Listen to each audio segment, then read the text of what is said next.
Welcome to the Circuit of Success. I am your host, Brett Gilliland, and today I've got the privilege to interview Lisa Nichols. Lisa, how you doing? I am doing great today, Brett. How are you? I am so good. It's good to be with you. I've heard so many great things about you. We've never met in person, but I've heard about you for years. And your good friend Adrienne Bracy was just on the podcast maybe a month ago, and she said, "You know what? You've got to get Lisa Nichols on this podcast." I said, "Done." And so now here we are. Well, So good thank to you be with so you. much. Yes, thank you so much for having me, Brett. It's always fun to chat with other people in business, and I'm sure we're going to have a good time today.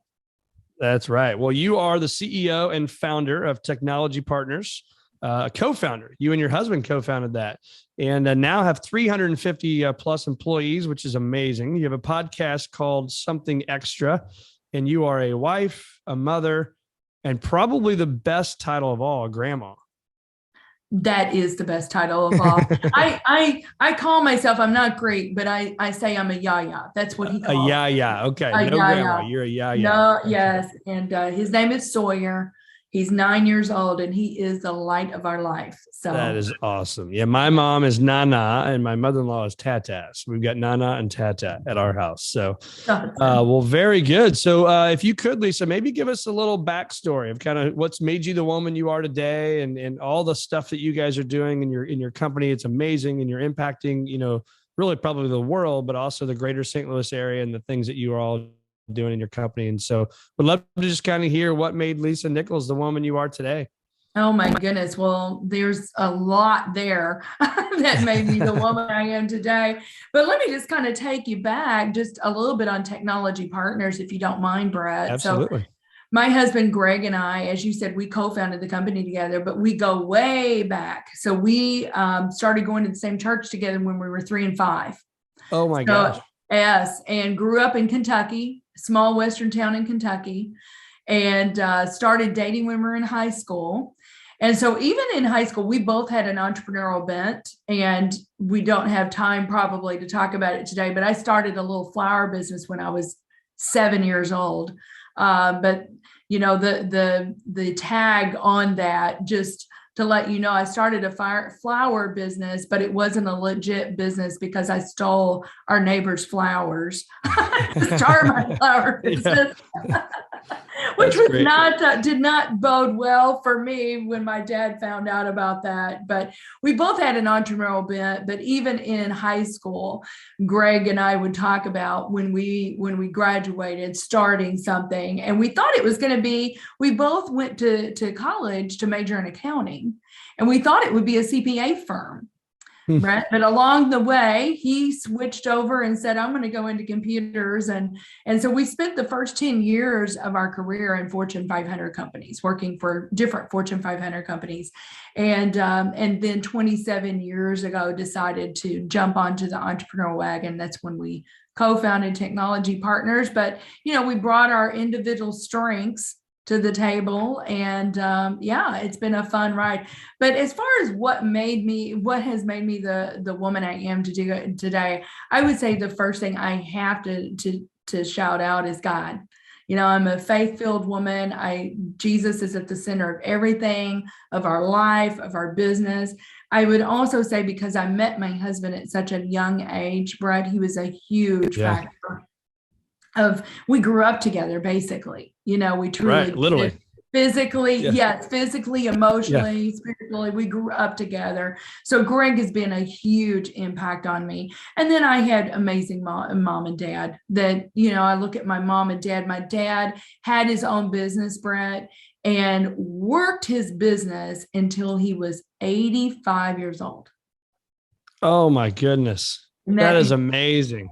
incredible. And probably he's 92 now, would have probably still been working his business, but my mom ended up getting sick, and he gave up his business when she got sick. And so, I just grew up with this just a wonderful life with parents that loved me, that gave me opportunity, that believed in me. And I realize that's not always the case for everybody, but grew up with a really strong foundation. Well, that's very strong. One of the things, as you on your podcast, you probably learned, that is a strong pillar that faith, and then your family. I call them the F to the fifth power. What I focus on every day is my faith, my family, my fitness, our fun, and our firm, right? And those 5 things, that's how I try to filter all decisions, to go through those things.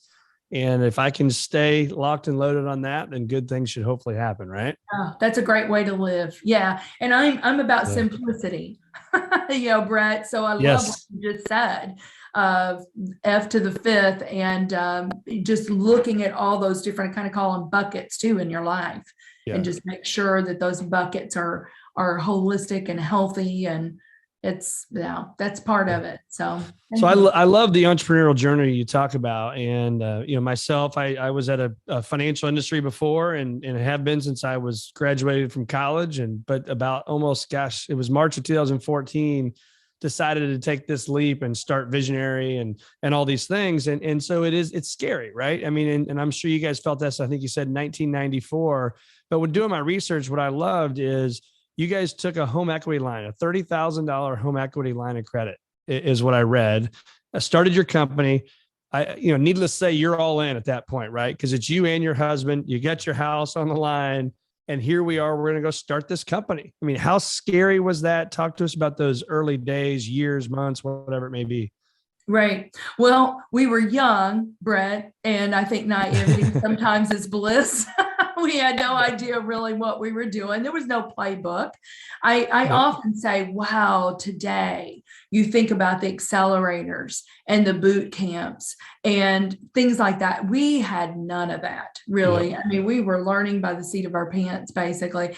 Now, I will tell you this, we had strong foundation from our Fortune 500 days. We started our careers at McDonnell Douglas, and I will tell you, that was such an amazing place to start, because we learned so much of the foundational things about discipline and systems and processes and things like that.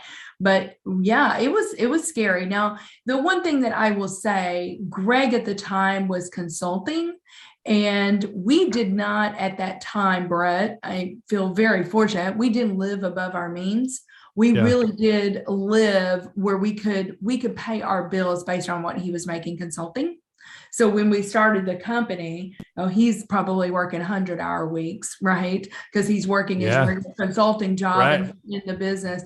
But I basically was able to work pro bono for the first, it was probably a little over a year before we had enough to where I could actually draw a salary. Can I interrupt her there real quick? So I love that. So it's over a year, right? Quoting you, over a year before I could draw a salary. And so when you think about that, that's huge. Right? And so many people, I think in today's world, they want that immediate gratification. I'm going to start this company and I need to make the same or more than I made this year. And that's just not, in my opinion, that's not starting a business, running a business, owning a business. It's not going to work that way. Yeah, it's not reality. And so when you're doing that, though, you have to think, how can you be efficient? How can you, there's a book out there called The Lean Startup.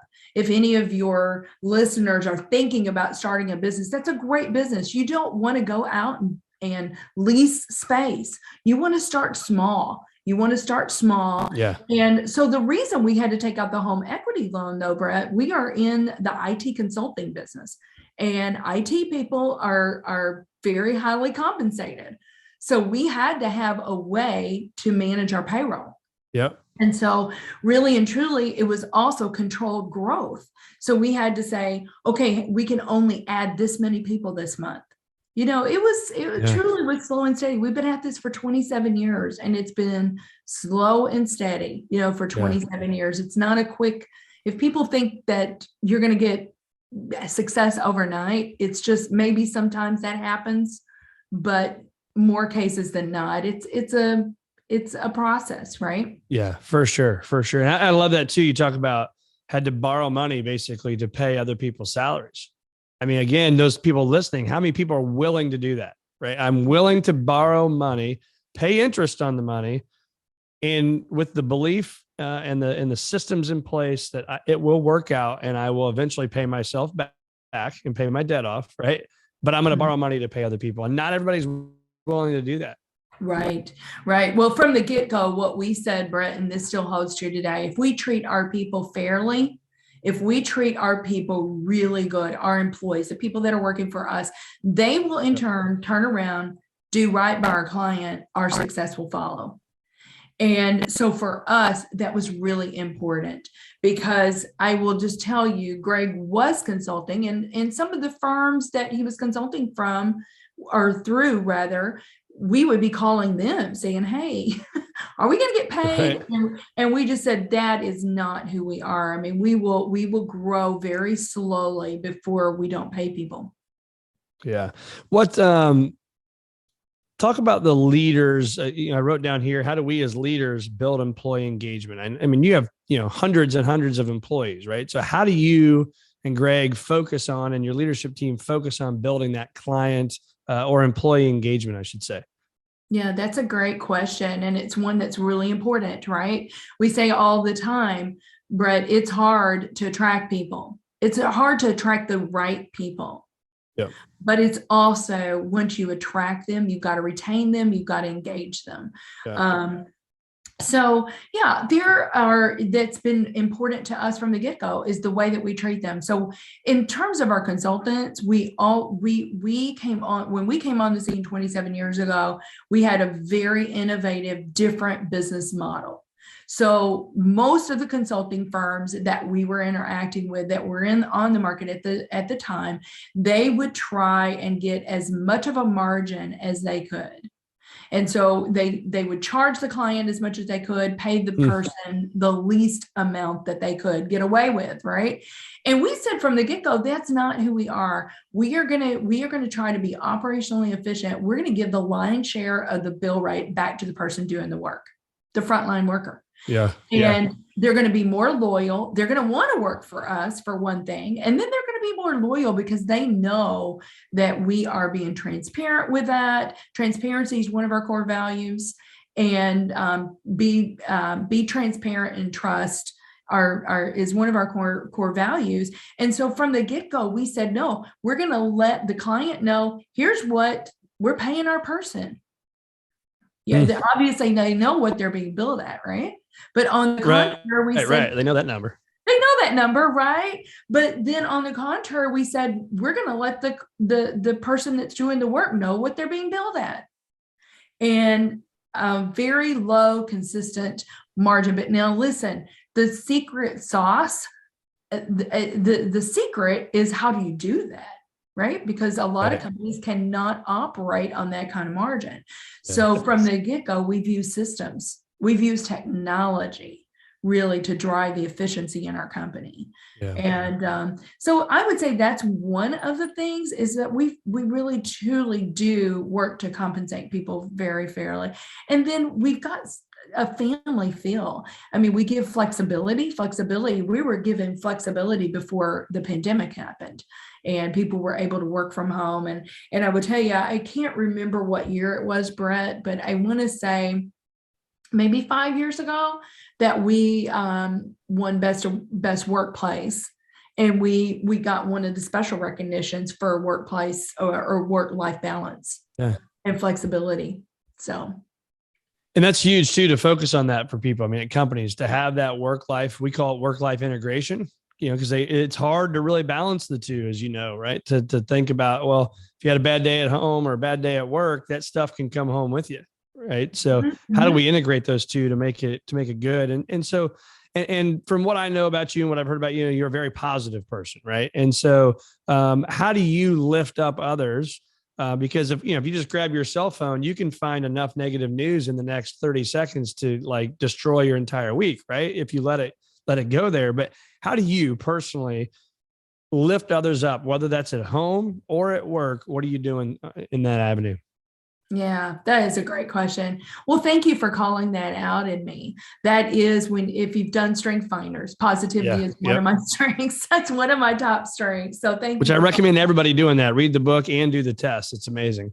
Do it. I think it's $20, right? The book is $20. And at the very back, you've got a code. Yeah, go and do Strength Finders. I think it's powerful. But I will tell you, there's a few non-negotiables for me, a few things that I do, Brett, that are non-negotiables. And one of those is I spend a quiet time every morning. That is a non-negotiable for me. Now, sometimes I don't get as much time as I would like, but there is not a day that goes by that I am not spending time in the Word of God. I am not spending time in prayer. I mean, I'm a big believer that we are mind, body, and soul. And so think about it this way. If I am taking care of my mind, I'm a voracious reader. If I'm taking care of my soul, but I'm not taking care of my body's going to break down, right? My body's going to break down. Absolutely. But if I'm not taking care of my soul is going to break down, and I am not going to show up as the best version of me. And so for me, it is critical for me to start my day that way.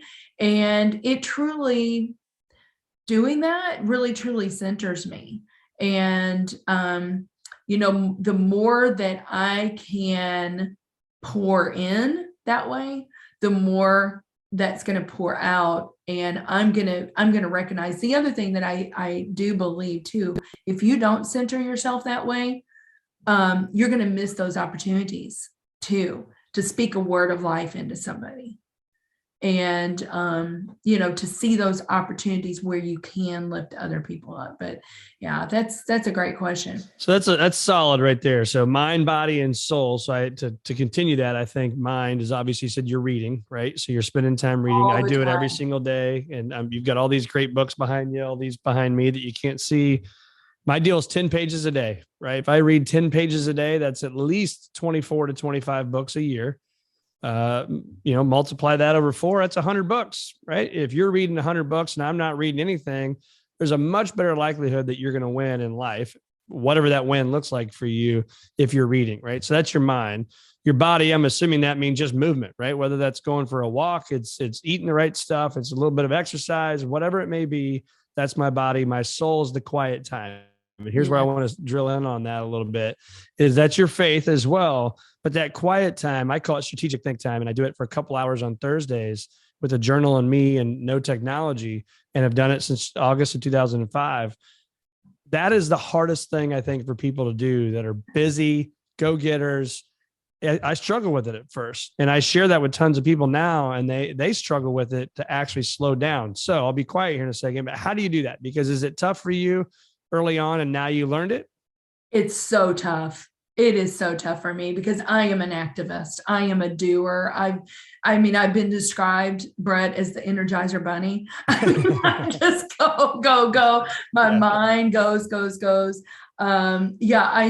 a book by Gordon MacDonald that I'm reading right now called Ordering Your Private World. And this is not unique to me and you, Brett. This is human beings. He said one of the hardest things for human beings to do is to be in silence and solitude. But it is one of the hardest things to do. But I guarantee you that people that are successful in life, they will find that silence and solitude. Just to have, I kind of call it having a meeting with yourself. And you can't cancel that meeting. People do, but you should not cancel that meeting. Cancel that meeting. No, this is where you, and whatever, my quiet time looks like reading the scripture. I read the Bible. And I'm glad that you mentioned journaling. That's another one of my principles. I'm a huge journaler. I don't know how many journals I have, but people think, journaling. I guarantee you, though, if you will get into practice and the habit of doing this, it is so powerful because I've got a friend, Steve Morris, that was he was a designer of award-winning yachts, and he actually teaches kids. He goes in and does, I can't think it's called Lego Serious, where you use Legos to open up the creativity. There's scientific research that shows, Brett, that when you put pen to paper, it gets your thoughts in a more clear, it helps you clarify for one thing. For sure. sometimes, as leaders, boy, do we need clarity in our thinking. Yeah. Just Yeah. putting that pen to paper is so important. Just it can be what you're thinking about. What are your questions? What revelations have you had? Because I guarantee you, unless you are like some sort of genius, next week you're going to forget those things. Yeah. And I don't know about you, but I find when I write it down too, then it's like a brain tattoo. I mean, I can remember, like, almost could shut your eyes and say, okay, I know that's going to be on the left side of the journal, and here's where it's at. It helps me remember it more often. And then I go back and read all my journals through Christmas and New Year's. And so I think it's just, people probably get tired of hearing me talk about it on here, but I think it's so important to spend that alone time with yourself. And we can talk kind of war stories, if you will, on what we've learned in our podcast. You've got this podcast, Something Extra. You've been doing it since 2018. I've been doing mine since 2017. The learning has been phenomenal. But one thing I hear a lot is this right here: sitting down by yourself, having that meeting, from people that, Dr. Tim Eberline, who, runs Siteman Cancer Center. I mean, he's got basically 5 full-time jobs. I always tease with him. Quiet time every day, right? You, right. CEO, founder of a massive company, 350 employees, quiet time every day. It's a non-negotiable. Right? It is. And you can give me every excuse in the world, right? Why you shouldn't do that. Oh, I've got this email, I've got that thing going on, or this email I've got to respond to, or that client or that employee, or the list goes on and on. But yet it's non-negotiable for you. And I love that. I love that. What do you do to work on the business versus just in the business? That's a good question. And that is something that people have trouble with too, right? Yeah. Because there's always more to do. Well, okay. So let me I'll go back and I'll give your listeners a principle here. And not that you have a lot of husband-wife teams that listen, but if you do, I mean, this principle really does apply either way. But Greg and I, very early on, Brett, I have to tell you, we didn't always do it right. We talked business all the time, strategy. Yeah. We'd be on vacation. We're talking strategy. We're walking in the evening. We're talking strategy. And so several years ago, we said, we're not going to do that anymore because it's all consuming. There's never enough, you can just go on and on and on with that. And so what we did was we set up a principle where we said, we're going to have weekly meetings with one another, just like we would with any of our other employees. We're going to do that during the business hours. So every Friday, he and I sit down on Friday afternoons and we talk and we work on the business. So we say, where are we? What does our strategy need to look like for next week, for next quarter? And we have done that now for several years. It was a game changer for us. And is that scheduled the same time every Friday? Again, kind of probably a non-negotiable. It is a non-negotiable. Yes, it is. Yes, it is scheduled the same time every Friday. Now, sometimes I will tell you we'll have to shift it maybe an hour because there may be a client meeting that it's critical that we be there. But I would say 98% of the time, it's a scheduled meeting. It's there. Just like it's there. Yes. Hopefully it's not Friday afternoon. If he's a big golfer, you may want to miss some golf and stuff. Right. Yeah.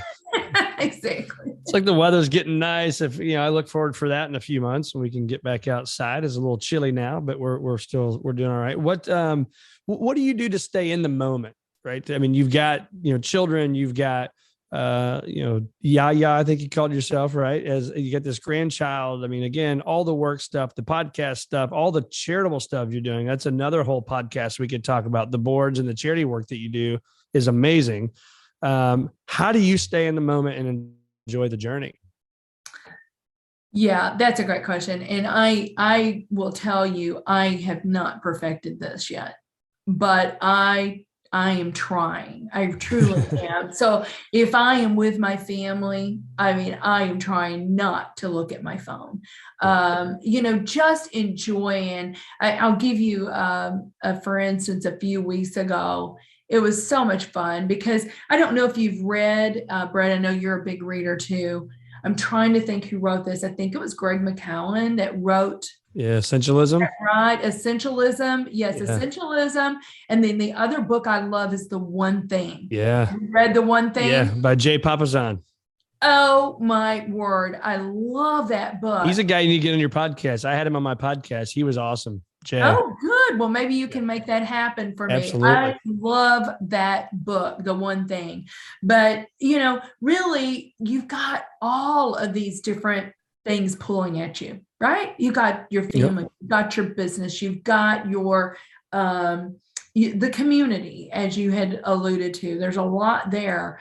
But it's like, what is that one thing that you can do? So a few weeks ago, my aunt, who is now, she just celebrated, her 95th birthday. That's incredible. And my aunt was known for this one strawberry cake. Well, I started a couple of years ago with our grandson baking with him. So I had said a few weeks ago, I'm like, Sawyer, we're going to bake this strawberry cake for the family. And it's a great learning thing, right? Because you got to measure everything out, and he's learning to crack eggs and all of this. But it was just so much fun, Brett. And I just, I just blocked out the world. I'm like, this is Sawyer's time. If the phone rings, I'm not answering it, it has to be really intentional. I will tell you, this is the funny thing on that. So I had him put on an apron. And he puts on this apron and he's like, yeah, is this really necessary? This is necessary. Come on. This is really necessary. And I said, yes, this is necessary, but I've just thought back to that day, and it was just so much fun, but it was all about Sawyer. Yeah. All about him. And so that kind of thing does not happen there without intentional thought. Yeah. That's exactly what I was just getting ready to say. You said it a little bit ago, is be intentional. I think that's what we've got to do and I'm guilty of that, right? You get home and you do look at the phone and you do check that one more email, and it's like, gosh, why am I doing that? And I think, but to your point, we have to be intentional. So is it putting the phone on my nightstand, when I get home? Is it making the rule I'm not going to pull it out of my pocket? Like whatever it may be, we do. To your point, we got to be intentional about that stuff. Right. And that's huge. And so you mentioned it earlier too, is clarity. And Robin Sharma is an author I love. The book, The Leader Who Had No Title. If you've never read that book, I would, buy it tonight. It's phenomenal. Leader Who Had No Title. And he talks about in there is clarity precedes mastery. Right. If you want to master something, we have to have clarity on it. I can't just show up, whether it's baking a cake, right? They'd be like, hey, Sawyer, you're 9, you're going to bake a cake. Okay. What do I need? Right. The clarity in that deal is to break it down to that level is your grandma, who's 95 years old, probably in her handwriting, right, wrote it down. You need this many eggs. You need this many ounces, to your point of measuring it. Right. And so why are we not doing that with our life? Why are we not doing Sunday night planning for the week, or daily planning for the week, or 90-day focus? All these things, we've got to do it. So thoughts about that when you hear me say that? That is huge, Brett. That is huge. Several years ago, I read Michael Hyatt's book, Living Forward, and there's other ones out there. I don't get a commission from Michael Hyatt. He was the publisher for Thomas Nelson Publishing for years, or the CEO for Thomas Nelson. But he wrote this book, Living Forward, and I love it because it's a framework. And I always say, we have strategic plans for our companies. Why don't we have a strategic plan for our life? And I had said before, mind, body, soul, I think about like buckets. And so he calls it accounts. So you have accounts. So you have, your faith, you have your health, you have your family, you have your business, you have your community, you have, maybe if you're involved in some sort of ministry, but you have all these different accounts. And what I did was I broke, even in my relationships, I broke it down by child. So we have, obviously I have my husband, Greg. We have 3 children, Jordan, Paige, and Allie. I have an account for each of them. And then of course, now I've got Sawyer. And so you basically kind of take a snapshot. Where am I right now with this relationship? And you can just write a couple of sentences about that. Where do you want to be at the end of your life? What do you want that person to say about how you showed up in their life? And then you basically take tactics. Maybe you need to spend more quality time with that person. Maybe you need to get into their world a little bit more. My my son Jordan, he is 29, but he's had literally, Brett, I'll just tell you, he's had about 5 different careers already, and he's still trying to figure it all out. Yeah. Some of your listeners may be able to relate to that. But he's had about 5 careers, but right now he's really into health and wellness. So he's, going down the whole health wellness track and wants to be a health wellness coach. And so last week he's been doing the hot yoga. And he's like, Mom, do you want to go to hot yoga to detox? And I go, so to be honest with you, I wasn't really excited about going to hot yoga, but I'm like, I'm going to go with him. I'm going to go with him so that I can get in his world more. And, and I will say, hey, listen, if you haven't done the hot yoga, you got to go do it. There's a detox yoga very close to us. And it was a workout, let me tell you. That's what I hear. Well, I think that's great. I love that relationship account. I mean, I just wrote that down as, I've got this planner thing I'm making, going to turn it into a book. And that's something I'm going to add to that. Is I'm going to steal that. I'll give you credit. And give Michael Hyatt credit. The relationships of, my wife and kids individually, I think, right? I kind of lump them all together. Yes. Yeah. Individually, because guess what, Brett, they're all different. You know that. I mean, every one of my children are different. They have a different love language. If you haven't done that, for your listeners, I had Dr. Gary Chapman on my podcast. Oh yeah. Probably read the 5 love languages. I'm telling you, if you have not taken your family through that, that is an awesome exercise. Yeah. Awesome exercise to do, and making sure that you're loving them the way they receive love. I love that. To write her down. That's a good book. I need to get him on as well. Talk to us about your fears. Okay. I don't know if you have that. Obviously a faith-filled person. I think we all put fears in our minds, whether it's for personal reasons or at work, whatever it may be. But how many of the fears you put in your mind actually blew up to the magnitude you put them in your mind to be? Very few. Yeah. Very few ever do.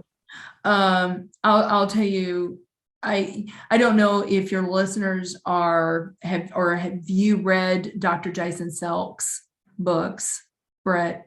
Yes. Yeah. From which the Relentless Solutions Focus, his newest one, is phenomenal. And we just connected probably, I don't know, maybe 4 or 5 months ago he was on. So he's been on 2 or 3 times on the show. He's good. He's really good. Yes, he is so good. I've had him on mine as well. And he says that we have 10 to 65,000 thoughts a day. 80% of those are negative. And you have these fears, and most of them never even come. But yeah, I have fears. I mean, I have fears that, am I spending my time the way I need to be spending my time? Am I messing, I remember thinking earlier on, am I messing my kids up? Yeah, right. Are we making the right decisions for the future for technology partners? We all know that, things change, right? That is the one constant is change. And especially in technology, it's constant change, right? Yeah. So are we pivoting correctly? Are we positioning ourselves to be future-proof? I mean, there's all of these fears. But at the end of the day, listen, we have to, you got to do the work. I mean, one of the beliefs I have, Brett, and I'm sure you do too, is hard work works. Yes, absolutely. A guy told me a long time ago, he said, work only comes before success, or success only comes before work in the dictionary. I thought, man, that is so true, right? You got to work to be successful. And again, you define success. Yeah. So, sure, I have those fears, but listen, you just do the best that you know to do. And then seriously, I go to my knees. I mean, I'm constantly praying over these things too, praying for clarity of thought, that the cobwebs in your mind will be removed so that you are clearly thinking about whatever it is, the situation that you're facing. Yep. So Talk to us about the spring of 2017. You kind of got an invite to this little place. It's a certain house. It's called the White House, and not everybody gets to go there. And that had to be an amazing experience. It was such an amazing experience. VP Pence was here. I think in that earlier, I want to say January or February, and there were 10 business people that were invited to that round table. And so Brett, I just had just a little bit of time with him, but I guess it made a little bit of an impression, because then he goes back, and when they were looking, President Trump and Ivanka and VP Pence was really looking to houses to support women-owned businesses. Yeah. And so they invited 10 women business owners from across the country to come to the White House. And I'll tell you a funny story. So I was out with a client on this particular Wednesday. The White House calls the office and asks for me. Well, the person that took the call thought I was being punked. Oh, for sure. Like, oh, hey, line one is the White House. Yeah. Yes, exactly. And so they said, no, we'll be sending an email later on tonight to Lisa. We want her to come to the White House on Monday for this discussion. Yeah, you're like, wow. And so sure enough, Brett, get an email, and it was legit. And this is the funniest thing. And you're going to think that I was just a quacky or something, but I remember saying to Greg, I'm not sure. Do you think I should go? I'm really not sure. Really, what do I have to offer? Should I really go? And Greg was the one. He's like, Lisa, you got to be kidding me. He said, this is an opportunity of a lifetime. Absolutely. You need to say, yes, I will go. And, there was probably fear there. Brett, for sure. Fear going, oh my goodness, are you serious? But sometimes we have to just put that fear aside and say, no, if they ask you to do something, if someone asks you to do something, it's because they think you can do it. For sure. That's great. That's so good. Don't be the person that says, no, I cannot do that. And that old saying said, if you say I cannot do it, then guess what? I believe you. Yeah, you're right. Yeah. But Greg really encouraged me. And I said, well, will you go with me? And so we kind of made a little weekend out of it. Absolutely. And so you get to the White House, you check in. I'm Lisa Nichols. I'm here to see the President of the United States. You walk in, right? I'm assuming Howard. So what's that even like? Obviously, I've never been to the White House. It was the craziest thing. So I will tell you, over the weekend, and we're in DC, but over the weekend, I am prepping. I'm preparing, because I'm a big person that says, I had an old Marine boss that one of the best bosses I ever had, that he would always say, failing to prepare is preparing to fail, and he would just make sure that you were prepared for sales calls and presentations and things like that. And so I did prep because I'm like, I have no idea what all we're going to talk about, but I want to make sure that I have a little bit of preparation. So we were to be at the Roosevelt room. It was going to be in the Roosevelt conference room, and we had to be there like at 10 o'clock because we had to go through security, right? So it was an hour of security. Then we had from 11 to 12. And literally it was, we had a handler that came in and said, now when President Trump comes in the room, everybody rise, and just giving us the etiquette of it all, right? But Brett, this is the funny story. So she had said, now listen, we only have an hour, and we're talking about what are the challenges that women businesses go through? How can the administration support? What can we do? And she said, so there's 10 women in the room. And of course, Ivanka was there, VP Pence, President Trump at the time, and then some of his people. So there were a lot of people in the room. So she said, now listen, when you're going around and introducing yourself, don't go on and on, because we want to make sure that, we have enough time to really talk about the issues. So I was the second person in line, and, I just said something like, I'm Lisa Nichols, co-founder, CEO of Technology Partners, a full service IT firm headquartered in St. Louis, Missouri. and that's all I said. And so, but then like 2 ladies down, this woman, I mean, she just went on and on and on. You're like, be so quiet. I'm thinking to myself, I'm thinking, wow. I mean, I'm a very passionate person. 99.9% of the time, I'm very passionate about technology and what we do. And I was like, gosh, President Trump is going to think I'm just not really that excited about our business or whatever. And so our kids later said, but mom, because it was on CEN and everything, CNN, our kids later said, but mom, maybe because you followed the rules, you will get asked back. Yeah, that's right. But you know what? I also think that's confidence. Don't you think? I mean, if we have to go on and on and on and on about it, I don't know. I mean, I don't know. Anyway, that's what I think. Right. What a cool experience. Awesome, it was a cool experience. And that hour, Brett, went by like that. I bet you wanted like more. Like, I want 5 more hours of this. This would be incredible. It was incredible. Yeah. It'll be an opportunity that, hopefully I'll never forget. Yes, absolutely. A couple more questions.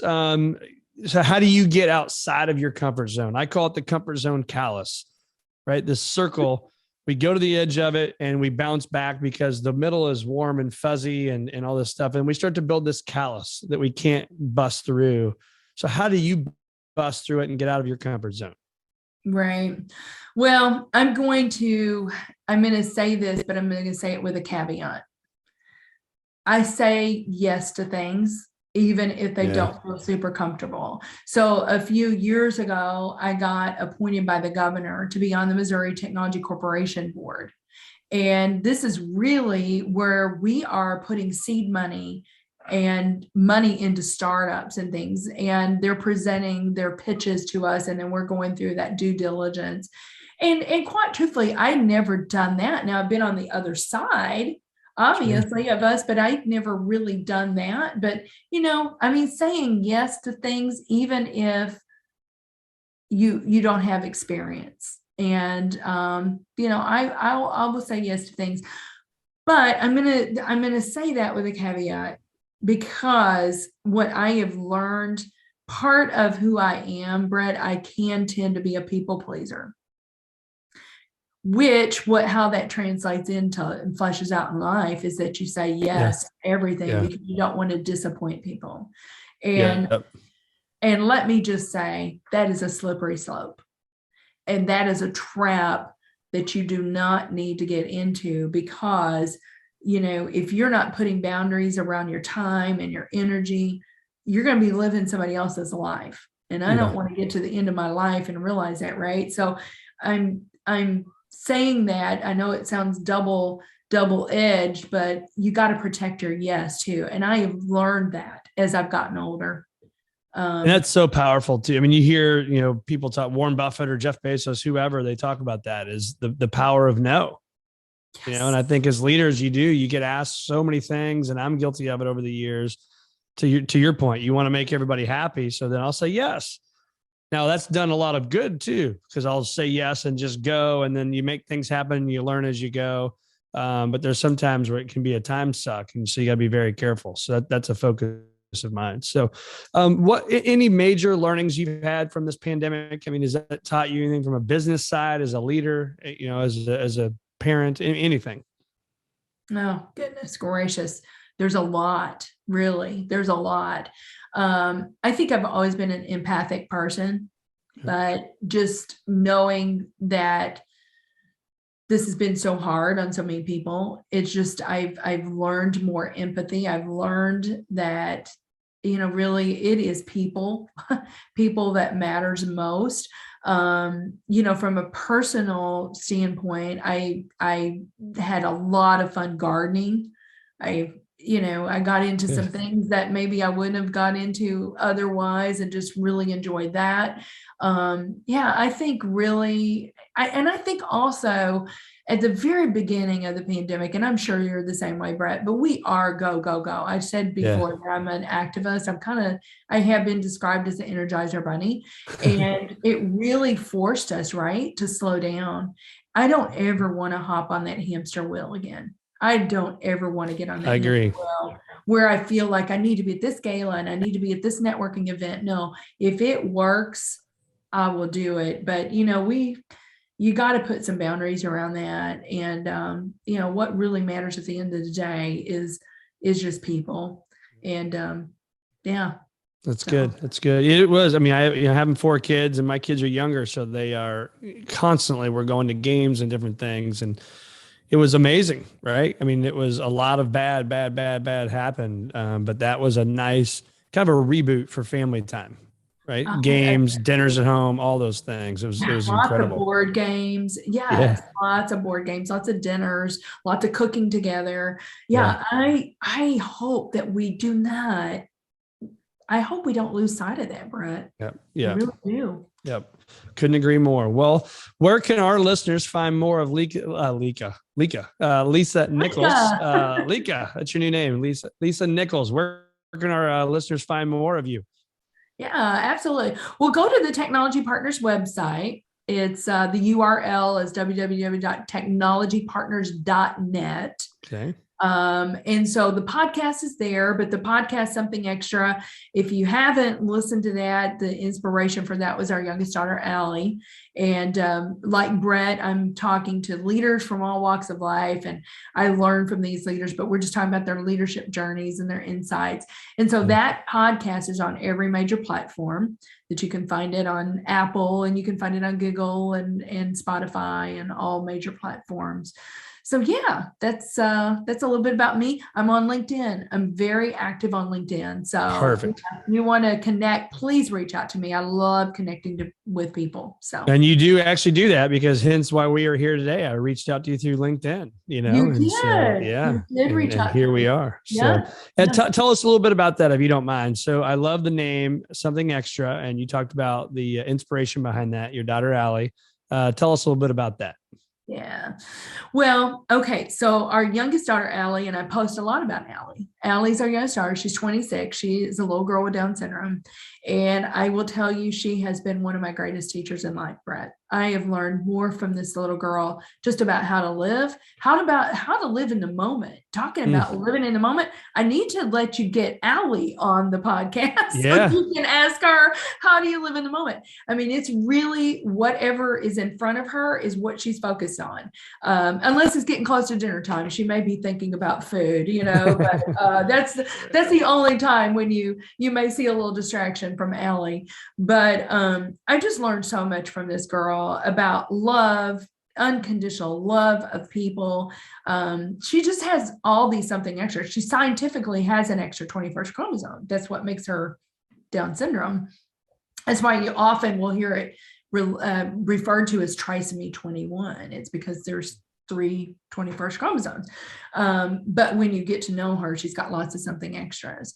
And so really the inspiration was her. And so our marketing team back in 2018 said, Lisa, you could put a podcast out there and call it Something Extra. Yeah, that's incredible. That's the something extra that every leader needs. And that was the precipice for it. And she continues to be an awesome teacher for me to this day. And I do a lot of posts about her. Yes. And I love those posts. So keep those things going, because they're definitely inspirational and shows all sides of you. It's amazing. So I am very thankful that you're with me today. Tons of takeaways. We talked about a lot of books. We talked about all sorts of stuff, your comfort zone, staying in the moment, enjoying the journey, the business side, going to the White House. I mean, amazing stuff, amazing stories today. So Lisa, it was great having you, and thanks for being on the Circuit of Success. Thank you so much for having me. This was a ton of fun, Brett. Good luck to you with everything you're doing. Thank you.